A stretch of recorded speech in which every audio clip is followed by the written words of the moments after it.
அஸ்ஸலாமு அலைக்கும். எல்லா புகழும் இறைவனுக்கே சொந்தம்.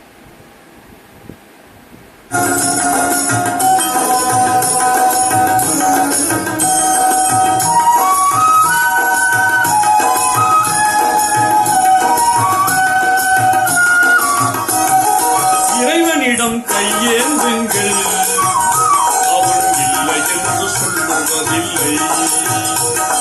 பொறுமையுடன் கேட்டு பாருங்கள், அவன் பொக்கிஷத்தை மூடுவதில்லை. இறைவனிடம் கையேந்துங்கள், அவன் இல்லை என்று சொல்லுவதில்லை.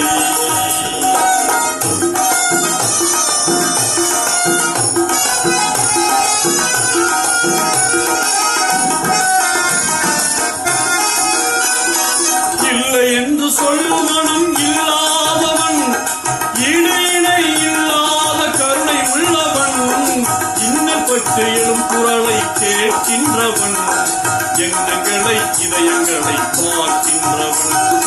இறைவனிடம் கையேந்துங்கள், அவன் இல்லை என்று சொல்லுவதில்லை.